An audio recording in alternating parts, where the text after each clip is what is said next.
One, two, cut. Welcome back to my channel. So dito tayo ngayon sa Bemwa. So ang Bemwa dito pa rin sa Luma yata to. Ang Bemwa ay Bemwa. So ito'y garden resort. Ayan, pasok tayo. Bemwa. Bemwa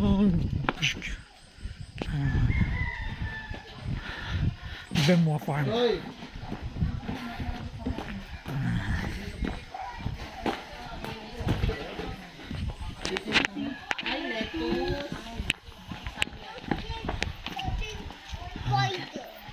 Here we go. Ayan. So Bemwa Farm ay farm ng mga Bemwa. Okay, you are ayan, real farm. Ito ay real farm.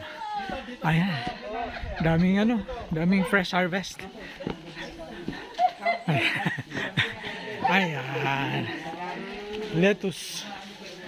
Ayan, people. Yung ano ko, onion. Ayan. Iba-iba so po. Oo, iba-iba ha. Ito pa. Okay. So here we go.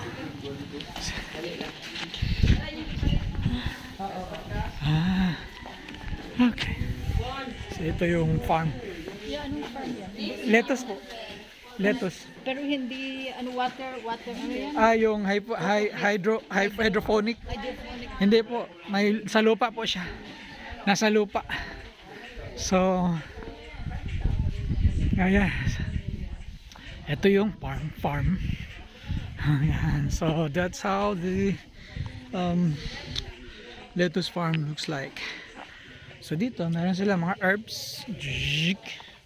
Ayan, mga herbs yan. Yan, mga herbs. Yan, mga herbs yan. Ayan, mga herbs lahat yan. Ayan. Ito yung lettuce farm. Ayan. Ang laki. Ayan. So para magkaroon ng color, meron silang mga ganyan. Bulaklakin. Dahil malamig na lugar ito. Itong mga ganitong plants ay nasa malalamig na lugar. So ito yung berries, berries. Ayan. Berries. Ayan, example. Ay. Ayan. So ang tawag niyan, berry bud. Kasi nalanta na siya. Ayan. So strawberry ito. Na nasa mga nasa mga pots. Ano ba yan? Seedling container. Seedling plastic something. Ayan, berries. Ayan, mga berries. Ayan. So ang lettuce farm, may iba-ibang uri ng lettuce dito sa Bemwa. Ayan, iba yan, ibang type ng lettuce yan. Ito, ibang type ng lettuce to. Ayan. So sa gilid-gilid, yun yung dito nila nilalagay yung mga herbs pampabango sa pagkain. Marami ring herbs. Okay. Push. Ayan.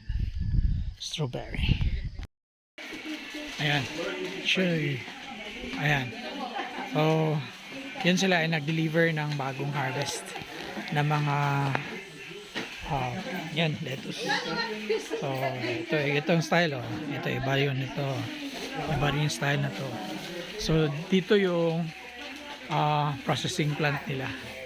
Ayan. Siyempre ang nakalagay ay nakalagay ay no entry kung you are not authorized. Yeah. So ito yung bago. Ayan. Ayan, tinitimbang siya 12 kilos. Ayan, tinitimbang. Tapos doon nililinis nila doon, inaalis nila yung mga dahon na hindi na kailangan. Tapos ayusin nila, i-display dito. Yan, naka-display siya. Tapos display. So minsan nire-repack na nila ganyan. Ready to go na to.